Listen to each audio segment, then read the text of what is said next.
let's talk about working on yourself. It's just kind of a vague term, working on yourself. And so we wanted to actually break it down and not just hide behind this just work on yourself. It's become such a cliche, and it's something that people talk about now all of the time. Welcome to the X-Files, a podcast about breakups, broken hearts, and moving on. I'm Claire. And I'm Janice. We are breakup coaches, here to help you beat your breakup, heal your broken heart, and move on to an amazing, abundant life. Welcome back to the X-Files. We're so excited to be back for another week, another episode, another conversation. Certainly. It's just, when you just said that, I was just thinking, God, we haven't missed a week. Yeah. We love being with everyone every single week, sometimes more than once a week. Sometimes, yeah. Mm-hmm. If you're I don't know, sometimes I post behind the scenes stuff and I'm like, I wonder if anyone can match up when we're actually recording these episodes. What do you mean? Based on what I put on Instagram or on my stories or something, or I think last time we mentioned that we were just recording this after an episode had been posted publicly. So if you were paying attention, you could be like, oh, they're 3 weeks ahead. Cool. But Go yeah, us. I don't think anyone's paying that close attention to our recording schedule. But just who are our super fans? Yeah. In case you are a super fan who does want more behind the scenes footage, we have started a Patreon. And we're super excited. There's lots of things you can get, one of which is monthly Ask Me Anythings, on a Zoom call. So if you missed our virtual Valentine's, it's going to be a little like that, but, not recorded for an episode. Claire and I love doing live coaching, and we love answering questions live. And it's something that we want to do more of. But because we put so much of our effort and time and energy into the episodes, it's hard for us to find the opportunity. And this is one way that we'll be able to do it, is through the Patreon program. Yeah, definitely. And just in case you are, like we were talking about, a super fan who wants to see behind the scenes, we are going to upload the video unedited of us recording these episodes to Patreon. So if you want to listen to us with all of the misspeaking and us Giggles, accidentally messing up in there, you can, and you can see my cats run through the background. So so I'm sure we'll come up with more things to add to the Patreon, but this is what we're getting started with. Yep. And we're really excied to I'm just thrilled. More. Yeah, me too. Mm-hmm. I look forward to getting to know some of the listeners on a more intimate basis and letting you know us. So I really can't wait. So please go and check that out. We'll have more details later in the episode. Yes. Awesome. Okay, so let's talk about working on yourself. Why is this such an important topic for you X-Files listeners?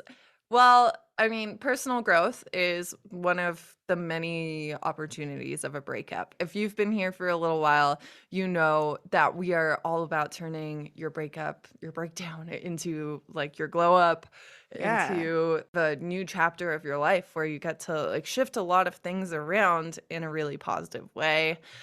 And it's just kind of a vague term, working on yourself. And so we wanted to actually break it down and not just hide behind this just work on yourself. It's language. Become such a cliche, and it's something that people talk about now all of the time.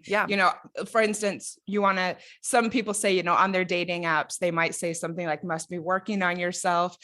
Something that I hear a lot is that now people want to date people who are in therapy. In fact, it's hot now. Yeah, I Very was hot. scrolling last night and I Oh, came you were on the across apps? no, I am moving in that Oh, okay. direction. Oh, I promise you I am. In fact, I wrote my bio, which I Very want to run nice. past you at some Oh point. my gosh, yay. I was scrolling on Instagram. Oh, okay. And Dr. Emily posted last night, hottest first date move in 2022, casually dropping that you're in therapy.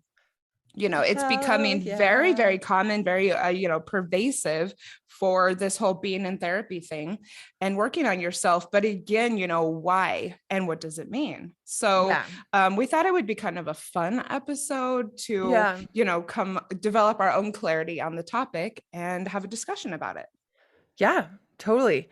I mean, we hear from so many people that they want to improve, they want to grow after the end of a relationship, but with all that ambiguity, it's kind of like, where do you start? Mhm. It's easier to get lost or give up when there's not a definition or anything like that. So, this episode can be kind of your starter roadmap. It might be useful if you like checklists, as we do. Mhm. So, and even if you are currently in like the deepest, darkest phases and you're like, I can't even see the future, like I can't even like look forward to working on myself right now, like we just hope that this episode is more inspirational content. Maybe you're not ready to use it yet, but you will be one day and you can come back Mhm. to it then.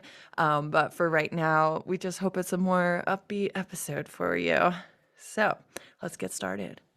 So I thought about this topic and I took notes for weeks. I Weeks. came up, yeah, I did. I came up with 6 areas that constitute working on yourself or actively trying to improve and grow as a person. These are areas that I thought could that most people could apply in their life, or at least general areas of working on yourself that we could talk about without knowing the details of someone's situation. Yeah. So like I said, I have 6. We will go through each and also give you ideas on getting started. I think these are areas that Claire and I have used to work on ourselves. Oh, So yeah. I'm excited to chat about them. And then I also Yay. want to say personal growth is a journey. It's, it doesn't really have a destination. Yeah. I think even Buddha on the mountaintop is, doing that because it's a constant journey, and Yeah. people who live that lifestyle even want to continually work on themselves. Exactly. You don't have to try and tackle every area. Just working on one of these at a time will bring great blessings to your life, and that's kind of how I saw it. Maybe you want to pick one. Yeah. And so as we're talking about this, I think that's really important that you brought it up, because I think it can be overwhelming. And especially if you are already like in a working on yourself phase, the last thing I want you to do is to be beating yourself up because you're like not positive all the time, or you missed like one of your like planned activities or something, and you're like, now I'm like failing at working on myself. Like, it's a journey, it's a step by step, it's not linear. We don't want this to add any like judgment to your journey. These are like ideas, different ways you could go, things that come in different chapters and different phases. So just know, like, you're not doing it wrong if you're not doing all of these things, Right. I mean, every time you hit a bump in the road or maybe don't keep a commitment, please never get down on yourself, because that's just part of learning about the process and what works for you. Yeah, exactly. Because like, I think, especially as we get into these, a lot of it can sound, if you're taking it out of that context, it can sound like toxic positivity. Well, And, we'll talk about that. Yeah. So we'll talk about that. But yeah, so I guess that's just if you're coming into this with like, meh. Or making it, or we might also make it sound like it's easy because we've worked on some of these things for a long time. Exactly. We weren't always like this. I know I wasn't. No, we weren't. So yeah. So right. just disclaimers up top. But yes. Absolutely. getting more ideas for episodes as we talk. All right, rub the hands together. Let's go. Number one, this is a great area to work on yourself. Be in a state of gratitude as much as you can. Appreciation is at the very top of the emotional scale as developed by Abraham Hicks, which we are going to go into more detail about later. What is important to know about gratitude is that it is one of the best states of mind to be in to attract more good into your life. Yes. So what does gratitude even mean? Harvard.edu states, gratitude is a thankful appreciation for what an individual receives, whether tangible or intangible. With gratitude, people acknowledge the goodness in their lives. In the process, people usually recognize that the source of goodness lies at least partly outside of themselves. As a result, being grateful also helps people connect to something larger than themselves as individuals, whether that's to other people, nature, or a higher power, all of those things. The same articles and others say that gratitude has been linked to a greater satisfaction with life, less visits to physicians, hell yeah, boosted immunity, greater work productivity, better mental health, improved relationships, and more weekly exercise. I thought that And one was interesting, but I read yeah. a study and it said that people who had participated in this gratitude exercise over a certain amount of time, at the end, they were doing, an evaluation of other aspects of their life. And that group had exercised more. It was just something that they had not predicted out of the study. Yeah. Ooh, that's interesting. Like maybe there's a correlation somehow. I know, exercise does make you feel better. Yeah. And you also need so, energy to do it. And so I guess if you're in a better state of mind, you might have more energy. it can get, because I think when you're really low, getting started is so hard because you're like kind of stuck. That's really So cool. how do you practice gratitude as a way of working on yourself? I now have a few different ways that I incorporate gratitude kind of naturally into my day, but this came after several years or multiple years of working to get to this point.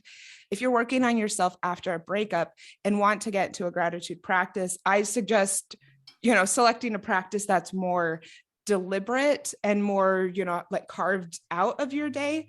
For instance, a gratitude journal that is, obviously something very common that people talk about and toss around. However, I did do it for quite a while when I was living in Bali, and I loved it. I don't know if I'd say I did it every day, but I did it multiple times through the week. Yeah. And so what I would suggest, get a notebook or a journal that you really like, and then get a pen that you really like to write with. And just, maybe you could do it every weekend or every afternoon or 3 times a week in the evenings and just have fun with it. Yeah, I've seen a lot of people who start their day with like just writing down 5 things that they're grateful for. They can be the same thing every day. It doesn't have to be difficult. It doesn't have to be lengthy. It could just be to get started. And I know like mornings are kind of, at least for me, like starting the day on the right foot was really important because it affected the rest of my day. And so if that's something for you, then like just getting up, writing down those 5 things while you make your coffee or whatever, like it doesn't have to add a lot of bulk to your schedule. So that's a really good point. Maybe it does. I would spend a long time on mine because I would make art out of it. I didn't have the schedule I do today. So, I was able to do that. But yes, definitely, you could even write it on your whiteboard. So another practice that I've been wanting to try that might be perfect for some of you is a gratitude jar. My birthday is coming up, and I was actually thinking that starting it on my birthday and then opening it on my birthday next year might be fun. Because this is something that every time I hear about it, I'm like, but then forget. Yeah, So I'm putting in life. So basically it is getting a jar and every day which I do think that you could find time for this, writing down one thing from your day that you're grateful for and putting it in the jar. Okay. Yep. I've heard of some people who do this as a family and then open it, around Christmas or around the new year. And it Oh, just sounds so fun. yeah. So I would say, yeah, maybe give that a go. Yeah. Another method is a gratitude map, which is simply something visual that you put in your home with either a list or images of the things in your life that you're grateful for. Um, Yeah, let's talk about this. So I originally had put as the working on yourself goal to be in a state of constant gratitude. And that's yeah. because I have gotten to the point where I don't dip down all that often. And that's because every time I get frustrated or start to feel irritation, which is definitely, I'm going to talk about this, but That that's what does I'm happen. that's what I'm working on in my life is Yeah. impatience and irritation with with others. Everyone. Well, sometimes. No, but see what I'm able to pull myself out of it so easily Yeah. because I stop and I just think of 3 things I'm grateful for.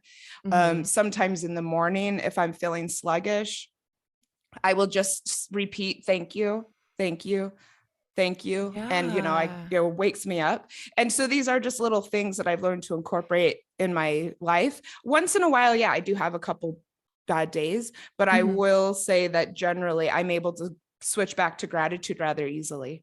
Yeah. And I don't think that gratitude has to come or is only possible when you're feeling good. So Yeah, like I yeah, think it's just especially important to be intentional about asking yourself what you're grateful for, especially when you're feeling down. So you can yeah. be sad and grateful at the Yeah, in same fact, time. I had a day, when was it? Anyways, I had a burnout day a Yeah. couple months back, and I just know that I pretty much just got in bed for the whole day. And I remember thinking, I'm so glad that I can do this. Yeah. And I know Exactly. that if I focus on myself, that then I'll feel better. And Yeah. not everyone gets to just take the day off. Yeah. Yeah. I forgot where I read this, but it's been one of those things that I read a long time ago and now I've just repeated it so many times I don't Right. know how to cite it. But apparently even asking the question, what am I grateful for, Hmm. changes your brain chemistry. So you don't even have to come up with an answer. If you're in that headspace right now, Mhm. at least ask yourself the question. Um, because even that makes a difference. So, yeah. Yep. A second way to work on yourself is to work on raising your vibration. Oh, So, it yeah, sounds a little woo woo. it sounds a little woo-woo and it's also very vague. Like Yep. working on yourself, you're Mhm. like, am I building a house? What am I doing? Um, am I literally vibrating? Well, Yes. yeah, I mean, that's what a lot of people believe. So Yeah. my definition of raising your vibration is to be in the habit of adjusting your thoughts and actions to feel good, thus being in a state of expecting things to feel good and expecting good things to happen. Yep. This also did take me a lot of practice.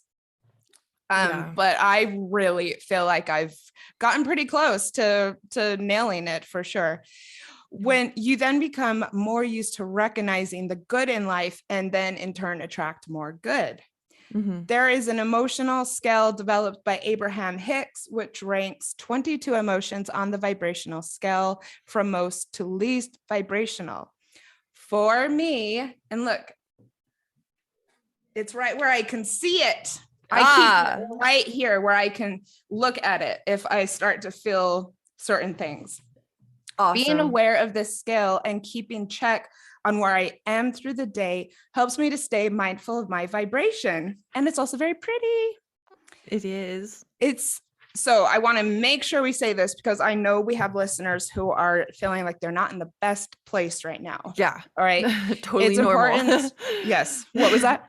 I said totally normal. Oh If you just yeah. went through a Oh, for breakup, sure. like Yep. you're not going to be high vibrating probably. Yeah, I learned about this after one of my breakups. It's important to remember that you don't have to commit or put pressure on yourself to climbing from the lowest to the highest. All you need to do is learn how to shift to climb up the scale. For instance, at the very bottom of the scale is fear, grief, despair, powerlessness. Those are, feelings and states of being that don't, attract very good things. Yeah. If you are experiencing any of these emotions, the goal doesn't have to be to leap to the very top of the scale, which is joy, appreciation, empowerment, freedom, and love. Juicy. In fact, if you're feeling grief, we know that it's a process that must be honored and recognized. Yeah. But let's say that you are a bit higher up the scale and experiencing frustration, which is something that I can personally relate to. When I am frustrated with someone, I am in the habit of redirecting my thoughts and am often able to move a few levels up to contentment, which feels a lot better. And this is when I sometimes use my gratitude exercise, because it really does very quickly get me out of feelings of frustration when I just Yeah. focus on a few things from my life that are good. And then I feel, okay, I'm content. Yeah. Everything's fine. I can, move on. Yeah. And I bet that this has a lot to do with the reticular activating system Ooh, talk about inside our it. brains. So the reticular activating system, or RAS, it basically is the filter between all the information that's available to you through all of your senses, which is like millions and millions of bits of information per second. It's like way too much for your brain to handle, which is about 40 to 50 bits of information per second that we can actually like consciously be aware of. The rest of it is generalized, deleted, or distorted based on our beliefs, our prior experiences, and all of these things. So if you're in a low vibration, your RAS may be filtering things to let information in that backs up how you're feeling, basically, because it's never going to tell you you're wrong. Your brain is never going to be like, actually, let me show you proof to the opposite. That's where like confirmation bias comes from and things like that. So Yeah. if you're working actively to try to be in like a higher vibration, or have more positive beliefs, more gratitude, your RAS will let in the information that's available out there, but it will let in things that back that up. So you'll Right. actually see more proof of it in the world. You'll see more reasons to be of a higher vibration. You'll see Oh, more reasons to definitely. be grateful, all of these things. So, Kind of like if you get started on a bad day and then it feels like it yes, snowballs. It exactly. And snowballs all you because can see, you're giving so yeah, much attention to the bad day. Yeah, I exactly. recognize, or I relate to that. I know I've had some very dark times in my life, and you would just feel like nothing's working. I remember even Exactly. feeling like every day I couldn't figure out what to wear. And it just felt like I don't have any clothes that are appropriate for the weather, Yeah. even though I definitely did. And it just felt like even that was so difficult. Yeah. What shoes am I going to wear? It's raining. I don't, like this raincoat. It does. Brr. Yeah. It just all the time. And it was, Exactly. I was waking up already feeling like, ugh, another day. Yeah, exactly. Yeah, and if you can shift into like, okay, I have a few things I'm grateful for. Like I know it's not the best and I'm not in the best emotional place right now, but there's a few things that are going right. Then you reach that situation and you're like, I feel like I have nothing to wear, but I do have a few things. I'll just wear the Yes. same thing I always do. That I sort of work with thing. my clients on that. One of the questions I sometimes ask at the beginning of our sessions are, what are three things that are going right now? Okay. That's awesome. So, learning how to vibrate higher is a great way to work on yourself, especially after a breakup when you're probably feeling especially negative and powerless.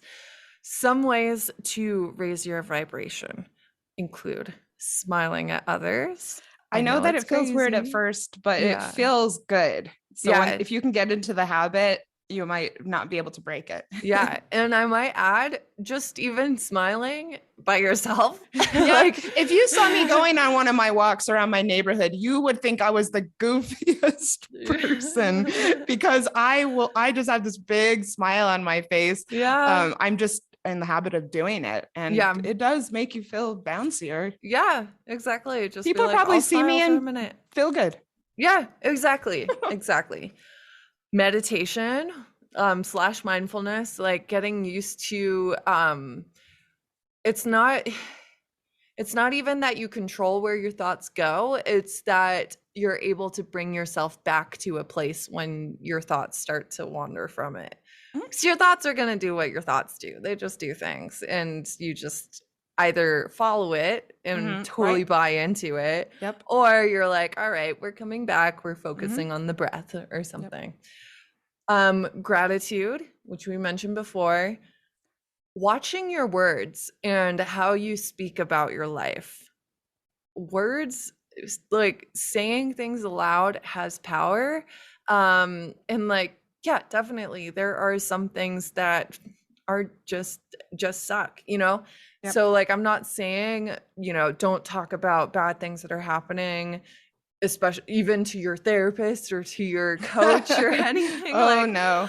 I'm just saying, the more you repeat, my life sucks, I can't do this, I can't I do can't get that. over it. Yeah, I can't You know, get they were the over it. one. Mhm. Exactly. Those things will slow you down.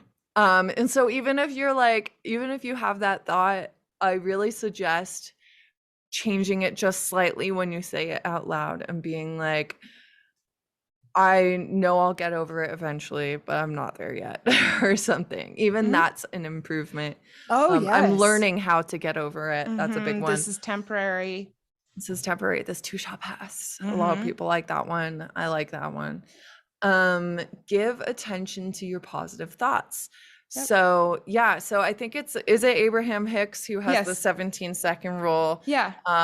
They say basically that any emotion won't last more than 17 seconds. As long as you don't give it more energy, it will pass. I've heard well, 60 likewise for seconds. positive Okay, yeah, emotions. If you, also you for know, that. focus on your blessings for, you know, at least 17 seconds, it should be long enough to shift you to a better place. But a lot Yeah. of people don't, you know, and this is one reason I wanted to put this in here is a lot of us more often focus on negative things in our Yeah. life, and we complain more than we give thanks. Yeah. And, you know, even if you think of something that you're grateful for, a lot of people won't do it for more than, you know, 10 or 13 seconds. But if you Yeah. can, you know, really dwell on it, it's a game changer. And this is an intentional practice. Like, you Oh, do yeah. have to work on this, because naturally, as humans, we've survived because we think about what's the worst possible thing that could happen right now, and that helps us avoid it. But we're not going to die based on Mhm. bad decisions emotionally right now. In history, it's a lot less likely that these are life or death decisions where having a positive attitude will endanger your life, and it'll actually help your life a lot if you can be intentional and like use our power as humans to be able to like be self-aware and change our state intentionally. So last step, feeling at peace in your surroundings. That means like striving for comfort and organization at home. I mean, this is a tip, you know, if you're feeling chaotic and stressed because your Yeah. house is Yeah, chaotic and exactly. stressed. Yeah. Mhm. And this depends on the person too. Like, my house looks a lot different than Janice's, but I feel very comfortable in my nest, and you know, so it is different. And like, obviously, like if you are depressed, like you're gonna have days where you can't clean up around home. But when you do have days that you feel capable of it, it will help. Yeah. Yeah. So, and for some people that might make them feel a little happier, you know, getting Exactly. to move and Yeah. cleaning up and, you Cleaning is know, very addictive. yeah. And, you know, maybe organizing and, you know, it might leave some people feeling Yeah, better. exactly. But, Yeah. you know, if you're home and is a source of stress for you and Yeah. you're at home a lot, this could be something that you could work on, and some people will Yeah. really love it. And yeah, different strokes for different folks for sure. Exactly. Yeah. Yeah. All right. Another way to be working on yourself. Work on yourself by getting out of victim mode. Stop blaming others. Stop complaining. I think that this could be a great way to work on yourself and Yeah. might really turn things around for some people. Yeah. And it changes. It's not just changing things in your breakup, it's going to change things in all areas of your life. Totally. Yeah. So embracing the victim mentality is one of the easiest ways to just remove power from your life and stay in a place where you are never improving or growing in life, but you also don't feel like it's your job to do that Right. because Yeah. you don't have power. You took the power from yourself, which is just really sad. Like, there are obviously bad things that happen that are out of our control, but you always have some power. Well, I mean, over the future, yes. Yeah. Yeah. And just like you have power over what choices you make in relation to circumstances that you don't have control over. Yes. Yes. So, yeah. Um from Scientific American, those who have a perpetual victimhood mindset tend to have an external locus of control, aka they believe that one's life is entirely under the control of forces that are outside of oneself, such as fate, luck, or the mercy of other people. The more I think about this, like, I think it's a lot of what we're talking about relates, I think, to okay, so this is my theory. We can cut this out if you want, but I'm just realizing this is especially poignant because like of your background, you come from like a really high demand religion in which fate, aka God, had like a lot of control over your life, and then also like expecting things to feel good to raise your vibration. Isn't the whole premise of a lot of religion the fact that if you mess up, you're going to hell, bad things are going to happen? Yeah. And it's just like all this pressure on people. It's interesting that religion brings up so many things that don't help you like work on yourself, maybe. Yes. And you know, the fact that it does kind of take away your autonomy, and that and well, also, I mean, I wasn't raised to feel good. I was, you know, raised to do good. There was never any, I mean, even much talk about, are you happy? Are you satisfied with life? In fact, you know, even when some people who had left the religion might say I'm happy, it was always like, yeah, but it's not real happiness. Yeah, it's more like I feel like I'm on the right path, happy, right? Yes. Well, like, I mean, Mormons would say that about people who were saying that we're happy, even though they weren't in the religion, you know, like, oh, they're fooling themselves, you know, they just don't want to do the right thing, or it's easier, I suppose, or we would say that it was easier for people to leave rather than stay in. And because it does take a lot of discipline. And so, but you know, like, we have true happiness because we're going to heaven, and because like we're on the right path, and because we're following God's plan. And so we're the happy ones, not all of them. Yeah. Was wild. Even though, like, I don't know, didn't feel very happy a lot of the time. I have to say, like, it this was is pretty hard. dark and really boring as well. I would like to do an entire episode possibly on victim mentality, because learning to abandon my own victim mentality was one of the most fundamental steps in the current spiritual and personal growth journey that I am on 4 years later. Yeah. And I did have a lot of external things that happened. For instance, I was in a toxic work environment. Yeah. Anyone who's in a toxic work environment, you know, like, that isn't really about you. You know, like, you didn't cause the toxic work environment that you were hired into.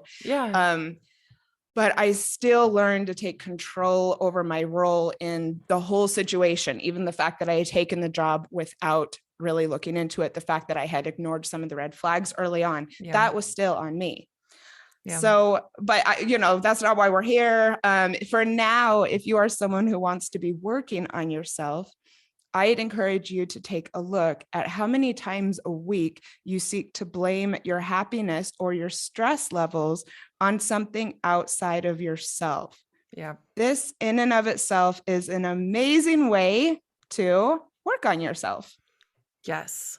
And something that applies specifically to breakups is that you can start to get out of victim mode by not dwelling on making sure that the other person knows how much they hurt you or how their Yes. actions impacted you. This impulse is a really strong indication of living in victim mode, and releasing it will be so liberating. Yes. Yeah. And I mean, that's huge. Making sure the other person knows how much they hurt you. Like, that's not your responsibility. Maybe they learn that down the road from someone else. Maybe they don't. Doesn't matter. But I think also victim mode, like, if you can really um start this habit of, at least when you catch yourself in victim mode, taking a step back, being like, okay, actually, here's the places where I have control, here's the places where I have power, I have choice over how I react to these situations. That's going to help you when you get into a relationship too, because I know it comes up for me in a relationship. I find myself falling into victim mode when, like, something annoys me or whatever. And I think that, like, being able to take a step back and be like, actually, no. Like, Well, blaming is one yeah, of the easiest and quickest ways to yeah. kill a relationship. And kill Mhm. communication Oh, too. yeah. It's like that kind of style that I think a lot of us just do because we were never taught how to communicate, where they're like, well, you made me feel like this. And it's like, no, you're not Mhm. the victim here. Maybe the words they used caused you to feel like, just bringing it back to Nonviolent communication. nonviolent Yeah. communication. Yep. Yep. And Yeah. also, I think when someone else does something that leaves you feeling a certain way, it really is your choice how Yeah. much you're going to sink into Yeah. embracing that feeling. I had Yeah. something recently where I was very frustrated with someone, and I just like kept on circling about it. The next day I woke up, I was still fucking thinking about it. And I'm like, stop. You are allowing this Yeah. to continue. You are allowing the thoughts to go on and on and on about it. Yeah. What are you doing? We are Yeah. setting this aside for the day. You're not allowed to think about it. And yes, it's tricky when you're cycling your thoughts. But Yeah. when I said that, each time I was able to be like, no, we're not thinking about that today.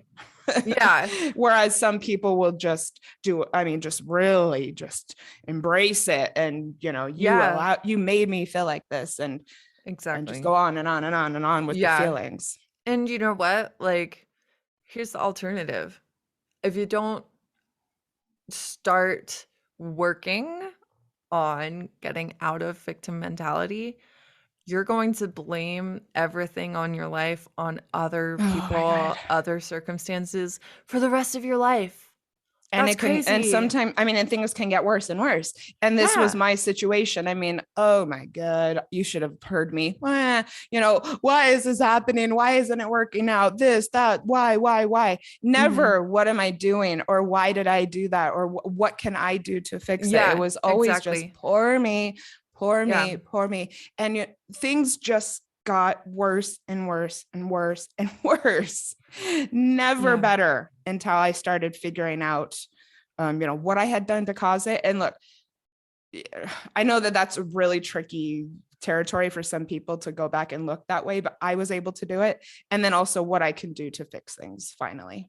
If you're having trouble believing us on whether this is possible, I really encourage you to read Man's Search for Meaning by the psychologist Viktor Frankl. He survived Auschwitz and 3 other concentration camps during World War II. His entire family died during that time at some of the camps. I know this is like really, really heavy stuff, but it's a short read. I think on audiobook it's 4 hours, which is like Okay. a short audio. Okay. So, like the first half of it is very much like his experiences in the camps. It's heavy. The second half of it is more on his theories that he like has, he came into the camps with. He had already like written a whole manuscript for a book by the time the war started and he, entered the camp system. But his experiences in the camps reinforced his ideas. And basically, like what we're talking about is victim mentality, right? So he saw that, the prisoners who had victim mentality basically did not do well. They did not last long. They did not survive very frequently. Mhm. Um, but what he did see is that even in like the worst conditions where it feels like you have absolutely no hope, absolutely no control, that you do control how you react to your circumstances.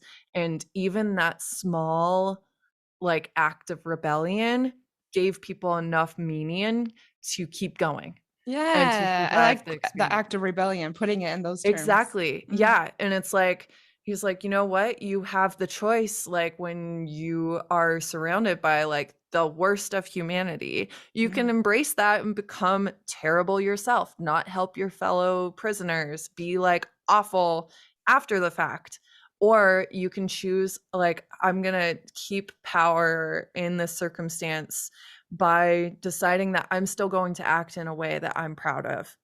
Even Mhm. though there's absolutely no benefit to me, and even though that just means, not that means, not stealing someone's bread ration for the week or whatever, Mm. when it would really be nice to have that bread, right? But the power that comes from making the decision that you're proud of, like, helps. So, yeah. That's a good way to put it as well. And that's what I sometimes tell my clients if they're in a really bad place is come on, like you got to show up for yourself. These are the Yeah. times in our life that we get to show up for ourselves, get to, show what we're made of. All right. So, some other benefits of learning how to get out of victim mode. It raises your vibration. The the things that are lowest on the emotional scale are things that or that where you feel like you have no power, such as insecurity, guilt, unworthiness, powerlessness. So the more that you take back your power and the more that you start taking responsibility for your life, the better you will feel and the more high vibe you will definitely be. You will be Yes. way happier if you feel like you have control over your life. Yeah. If you're not complaining, I think it's quite obvious you probably will feel a little happier. And like I just said, it allows you to know that you can create change in your life. It's an amazing feeling. It makes you more pleasant to be around, which I think is a good place that you want to be in, especially if you get to the point with your breakup where you want to date again. Yeah. And a Yeah. few tips. Like we already said earlier, watch the language you use. For instance, Claire, you and I were talking about a month ago, and I was saying that I had to work that Yeah. weekend. Yep. And I caught myself and I said, I am working this weekend, or I Yeah. get to work this weekend because I said I would. Yeah. It's a lot better than framing things in a way that is Yeah. the world has power over you rather than the other way around. Exactly. Mm. Because you didn't have to work. You just would prefer to work over the weekend than be behind the next week and possibly have to move things. You were like, I made a decision. I'd rather do it now. Yes. Yeah. Yes, completely. I mean, even if you have a job where it requires you to work on the weekends, you took that job. Yeah. And even if you hate it now, you can be like, I know I don't like this now, but I'm Mhm. doing this to get me through this chapter to a new one, like the next job, the next thing. Like maybe you're doing the weekends you're working weekends because you're going to school. You're working towards something in the future, which is our next point. Yes. And then so two more tips on getting Oh, out of sorry. victim mode. No, it's all right. I do want to mention these. First Yes. of all, don't make excuses.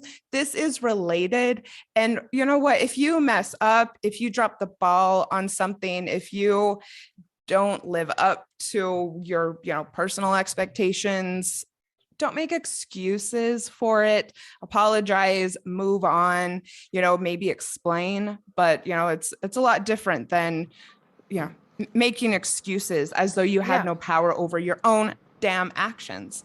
Yeah. Work on one final tip. Work on releasing resentments rather than focusing on them. Yeah. That is something that takes time. I'm definitely not perfect at it, Yeah. but if you find that you have resentments, yeah, sometimes it feels almost good to just like sink into Oh, that. yeah, totally. But it's not putting you, in going in the right direction Exactly. vibrationally. Yeah.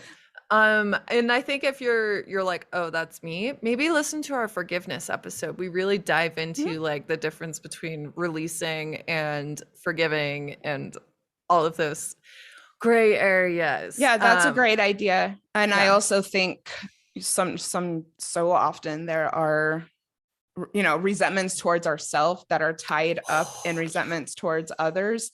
And if you can maybe look at what that looks like for you and the role that possibly you played in the situation, it can help you get out of it, take power over this situation.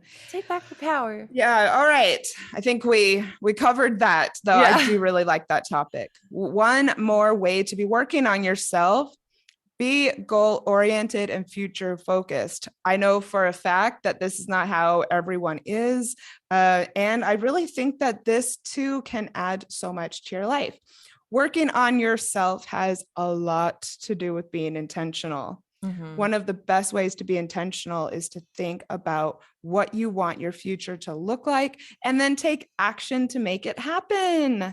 Yeah. If you don't currently have an intention or goal practice in your life, you may be amazed at the power of simply stating to the universe what you want. Yeah. I have seen this be such a game changer for clients and seen people's confidence and overall life happiness take enormous leaps when integrating this in their lives. And this doesn't have to be like, I want to have this job title at work, though it certainly can be. It could just be something like, I want to feel free Yes. in my life. Like, it doesn't have to be super tangible. Mhm. Yeah.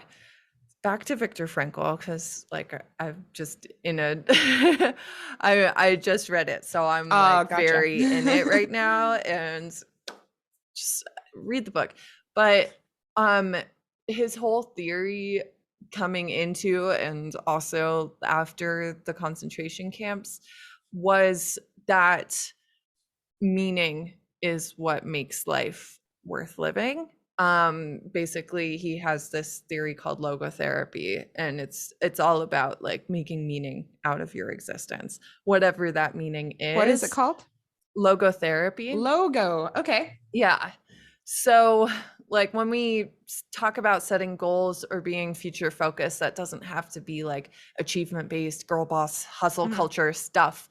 Like for instance, when I was in the thick of it, when I was in a really bad place after my breakup, that was when the inspiration for becoming a breakup coach came to me. I was like, if I can figure out how to make this a graceful and healthy healing process, I can share that with people on the other side. And even though I hadn't like fully done it yet, like the light was at the end of the tunnel, but I was definitely not healed. Like I was like, this is what I want to do. This is so inspiring to me.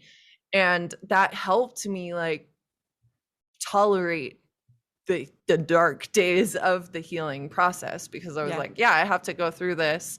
But while I'm studying and stuff, I'm not doing it just for me, basically. And that helped.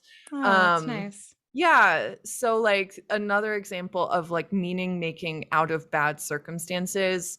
from Frankel's book. A man had came to him who was devastated after his wife passed away of old age. This was, this was later in Viktor Frankl's life. And Frankl asked the man, what would it have been like if your wife had outlived you? Like, what if it was the other way around? And the man was like, oh my God, that would have been terrible for her.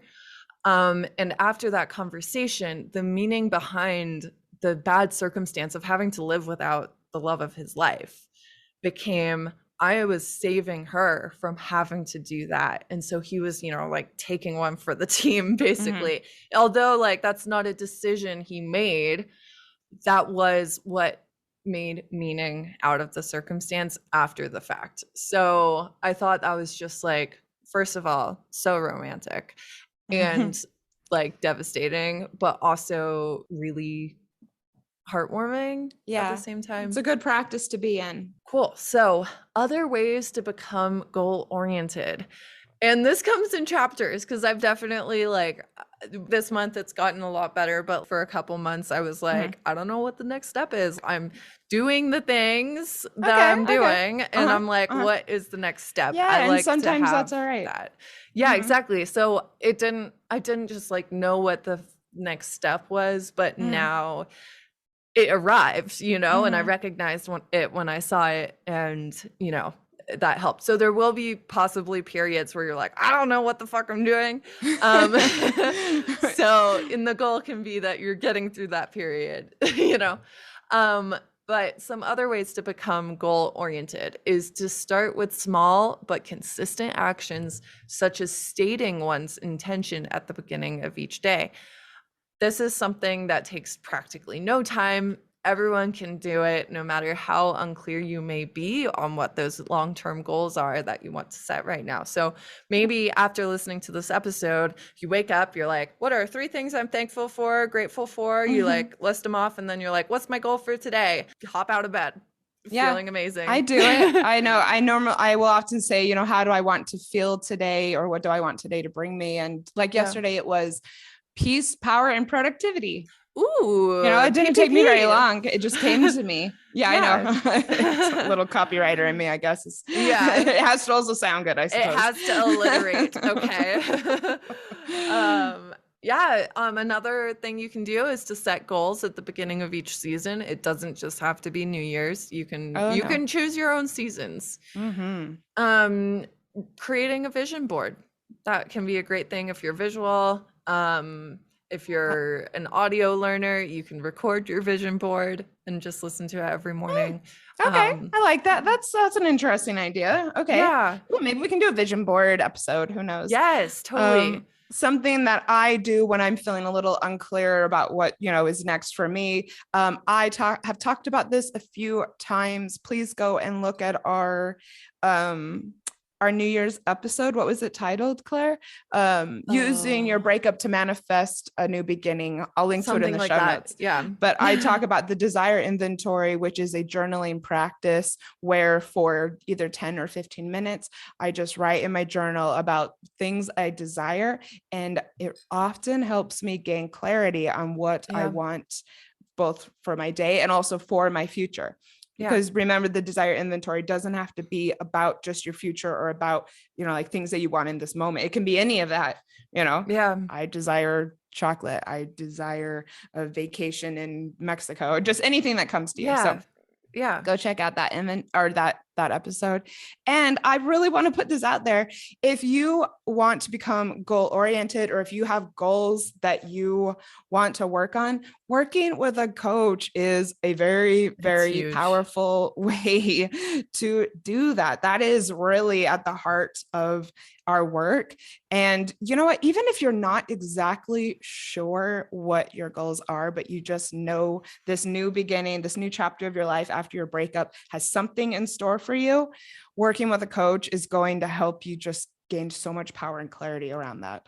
Yeah. So it's just accountability too. Like just knowing that.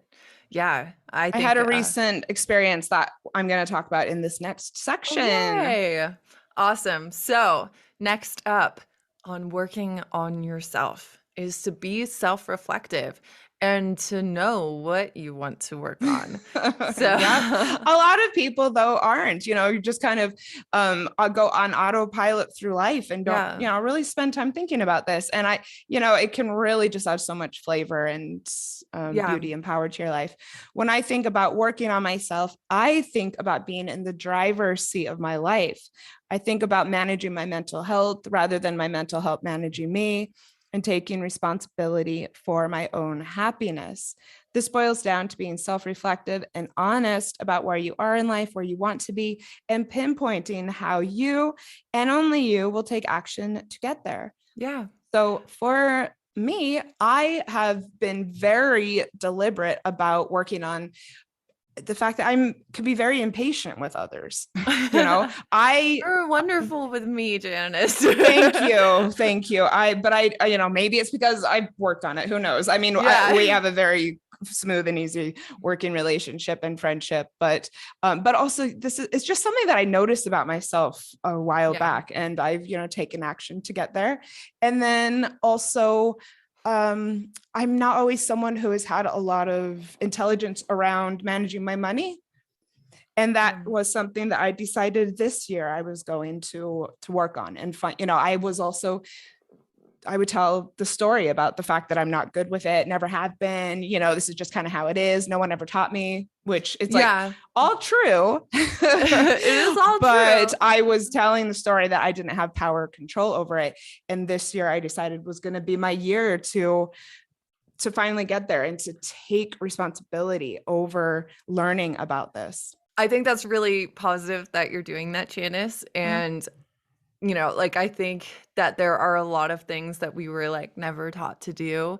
And now as adults, we can either be in victim mindset and be like, well, that's just how I am. Yep. Or you can start to change it. Yeah, I think one of my biggest stories was that I never finish projects that I start. Like I fizzle out. And like a turning point for me was deciding that that wasn't my identity anymore, because it was like a major place of like shame and identity for me. Same with my And money story. yeah, exactly. And you're like, oh, this feels so yucky. I don't want to touch it. And like for me, what helped was actually like pushing through that feeling and being like, hey, I've never finished something before. So now I'm going to finish this project at any cost, because I want to interrupt the pattern. And when I did that, which was with Feline Astrology, the book I wrote. Okay. Yeah, because I was like, this is gonna fizzle out. I'm not gonna finish it like every other project I've ever started. And I was like, no, this is getting published. I don't care how or how long it takes. And I did it. And after that, it was like, cool. It's no longer my identity that I don't finish things. And now I can choose, when something isn't paying off for me and I don't see the point of it anymore, I can actually say like, actually, I'm going to prioritize other things over this. I no longer have shame about not finishing it. I'm choosing it, not because this is who I am, but because this is just the circumstance for this project, As you're managing your money and stuff now, your identity changes and you become someone who's good at that. Yeah. I mean, already I'm having much more of the mentality of, I want to talk to other women about this, and I'm killing it. And I've made more progress this year in certain aspects of my, financial life than I have my entire life. And it does feel so good. I never thought I would get to a place where I feel competent in this regard, and like able to talk about IRAs, and feeling much more clear about what it means to be a freelancer and pay taxes, things that I had so much resistance over. And I will say, I did hire a coach at the beginning of the year, someone I've already worked with and have a great amount of faith in and love. I love her presence in my life so much. And this was what I wanted to work on. And, even the things that I was most resistant to doing, I did. It did take me, I was very close to the end of my program before I did a couple of the things, Yeah. but she kept on telling me, like, we're not doing this. And, Yeah. now that we're getting close, I actually, want to hear from you by the end of the week about it. And then she celebrated me so much when I did it. And, it felt really heavy, a couple of these things that I had to do. And once they were done, I mean, first of all, it wasn't even as bad as I told myself it was going to be. Yeah. And then I had gained this level of knowledge and ability over this area that has just left me feeling amazing. Oh, that's so Yeah. awesome. Yeah. Yay. Mhm. So, if you want to do this, one way to think about self-reflection is basically to classify it as the ability to take regular inventory of your life. So, some questions that may help you along your way, whether you're just thinking about it, meditating over these, or journaling on them, is what do you like about your current circumstances? It doesn't just have to be things you don't like. You can think Exactly. about what you do like, Right. so you can do more of it. Yes. Yeah. What do you like about yourself? What patterns are you frustrated about? What in your life is not in line with what you say you want? Mhm. What do you want more of in your life? So, yeah. Some And tips. yep. No, just regularly thinking about Yeah, this, I think, regularly. is important. Some tips, especially when you're thinking about your relationships, is to look at your relationship patterns. I have a free worksheet on my website still. You can download it. That'll look at, like, you can choose your top 3 relationships and really like go deep into analyzing the patterns Yeah. there. And that can take you in some directions. I think some people are really good at finding that some relationship patterns they're not happy about, but they also have blind spots that they never even thought about. And so this worksheet can like help you expand your view a little bit. Yeah, and then coaching, like Janice said, like having the accountability of knowing like I'm running out of time and my coach is like, hey, Yep. do the thing. Just the fact that we would even be talking about it, the fact that she knew what I was working on, Yeah. it just reinforced and reinforced and reinforced my intention to do this. I mean, on the surface, this was nothing that I could have done on my own. Oh, But really? I mean, yeah, but I had so much resistance to Yeah, it, that's and I true. had put it off for so long, and I said Yeah. I wanted it, but I didn't. My actions weren't in line with it.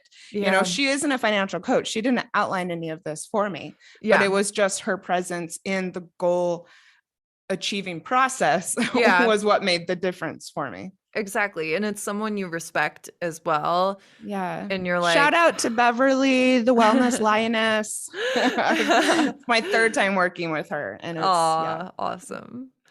Cool. So, oh my gosh, one final way to work on yourself that has benefits that bleed into all areas of life is paying attention to your physical health and taking care of your meat suit body. For some reason, I find that description kind of gross. It is gross. But yeah, I think deciding that this is something that you're going to kind of take on would be a really positive thing and a positive way to work on yourself after a breakup. Yeah. So what does this look like? Sleep. I know for a fact that so many people listening to this either feel like they don't get enough sleep or don't get enough sleep or struggle with it without knowing why. And it is so important. Yeah. So if sleep is something that you've really been struggling with for a while, there are things that you can do to improve it. So maybe this is something that you want to take on. Yeah. And that could, be any number of things, your night routine, maybe seeing a physician, nighttime meditations. It's going to be different for everyone, but that's really that could turn things around if that's something you struggle with. Yeah. So something else that I know people enjoy working on after a breakup, maybe adjusting your diet. This can be a fun way to work on yourself after a breakup and may even find you equipped with a new hobby or two. Yeah. And I don't mean going on a diet, but I mean, like looking at food. This is something people have a fun time with. It could be, planting vegetables, eating more fresh food, learning about meal prep could Yeah. be something. Um, learning a few new salads that you really like. Oh, I knew someone once that would try a new type of produce every time they went to the Oh store. my So, God. and that's just fun and it's Yeah. healthy. Learning about healthy snacks, maybe exploring or buying a new cookbook that looks really fun. Yeah. And yeah, just kind of diving into it. I think it's very wholesome thing to take on. And of Mhm. course, a healthy diet is linked to improved heart health, reduced cancer risk, gut health, better mood, improved memory, and better sleep. Hell yeah. Yeah. All right. Another way that you can work on your physical health, adding more movement or fresh air to your life. Yeah. Get So outside. yes, this will be the part of every episode where we encourage you to please get out for your walks. Mhm. I like to see my clients doing it at least 3 times a week. I do it daily. You will be amazed at the benefits of having outdoor walks in your life. I also think yoga is really good for breakups. And boxing Yes. could be Oh something yeah. that you might want to do this time of your life. Get out your frustration. And Yeah. like it can also it can double up as a new skill or hobby. I know REI has some really cool like classes and stuff where you'll be meeting new people in the classes, but you'll also be learning a skill and you're getting outside. It's just Mm, like such a win. nice. Yes. Um Hikes could yeah. be really great. And again, I mean, deciding that you're going to work on your on exercise or physical health or gaining a new outdoor hobby, this is something that you could, really be working on for quite a long time and Yeah. add to it and really, you know, sink into and enjoy. Another way to work on your physical health, breath work. And I don't mean, never mind, breath work. I don't know what I don't mean. I do know what I do mean. And I don't mean just breathing because you're doing Right. that. And I've worked on this for a while. I still am. As many people out there, I tend to take short, shallow breaths through the day. And when I'm stressed, it adds up. It creates more tension when Yeah. you breathe that way. Yeah. And it can lead to higher feelings of stress. I've been trying to notice my breath more, especially in moments that I am kind of just sitting and contemplating rather than, typing on my keyboard or making lunch or something. Mhm. I've come to really love deep breathing and I am in the habit of doing it more often. So much so that sometimes people ask me if something's wrong. Like, are you Yeah, okay? I was getting my nails done over the weekend and because I was just sitting there, I was Yeah. focused on my breath and And I was inhaling just kind those of enjoying polish it. fumes. And yeah, the woman who was painting my nails was like, "Are you okay?" And I was like, "Oh," and I realized it was because I was breathing so deeply. Yeah. I You're was like, enjoying it though. yeah. Like breathing is so big. Like I know I've just like kind of mentioned like the autoimmune slash chronic pain thing that I have, and breathing was one of like the main things that really made the biggest difference. Like I've obviously been doing a lot for myself in that area, but breathing was one of the first and made one of the biggest differences to just like making my pain manageable. And so for me, that was deep belly breathing, like Yeah. really, um, relearning that messaging where it's like, oh, you got to suck it in all the time. That was not serving me. Mhm. So now I'm like, how big can I make my belly while I'm breathing? Uh-huh. I encourage you to try that because it is quite relaxing. Another Um, benefit of working from home. yeah, exactly. Like just expand. Yes. I love working from home. I love that I Me get to too. sing and talk to myself. Oh, And yeah. And my cats get to bother me. It's wonderful. A blog post by Susan Cunningham for UC Health outlines the importance of deep breathing. Deep breaths are more efficient. They allow your body to fully exchange incoming oxygen with outgoing carbon dioxide.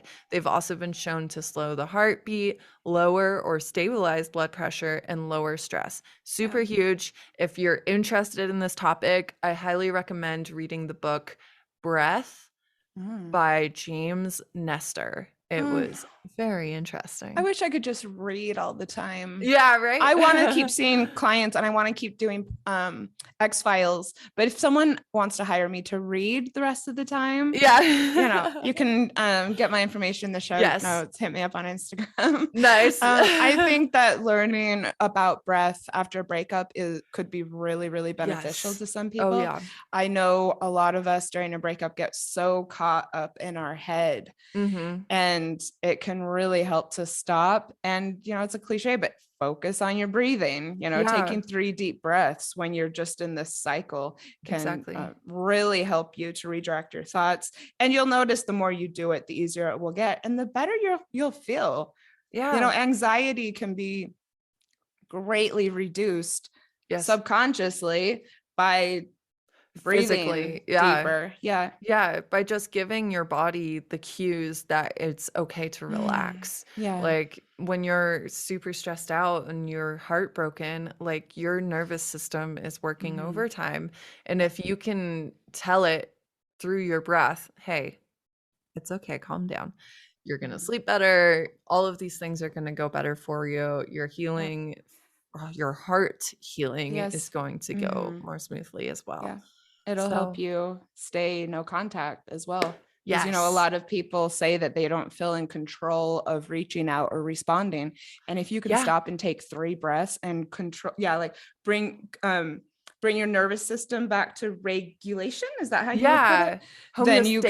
Then you can have a lot more clarity and maybe make some better decisions as well. Yeah, exactly. Just like shorten or lengthen your impulse, like how long you wait before like following an impulse is huge. Even if you still take the impulse, the fact that you waited, it gives you an advantage for next time and the next time and the next time. Yeah. Love. Well, that was fun.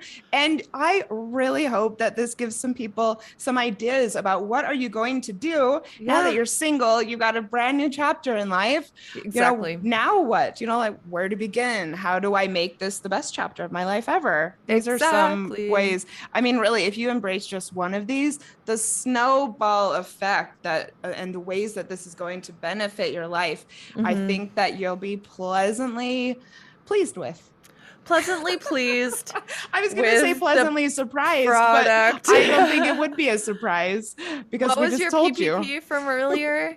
What was it? Peace, power, and productivity. Peace, power, and productivity. Pleasantly surprised. Pleasantly pleased. Pleasantly pleased. Not surprised. Not surprised at all. Well, no, because you shouldn't be surprised because we're telling you. Yeah, we're telling you right now. This is not a surprise. I don't trust us, please. Expecting this to happen. Right. And we'd be pleasantly pleased if you left us a review. If you liked this episode, don't leave us a review if you hated it. But I mean, if you're still here, I think you liked it. So we're good. And and if you liked any of our past episodes as well, and go check us out on Patreon. Be some of our first Patreon buddies. Yeah, I mean, we are really gonna be like kind of hanging out with the crew in there. Yeah. And we'd love you to be one of them. Yeah, so it's going to be fun. So come on over and say hi. And with that, we will speak to your ears next week. Bye. Thank you for listening to X-Files, a podcast about breakups, broken hearts, and moving on. If you liked this episode, please help others find us by leaving a review on Apple Podcasts or by following the show on Spotify. And if you'd like to connect more with us and learn about breakup coaching, find us on Instagram at X-Files Podcast.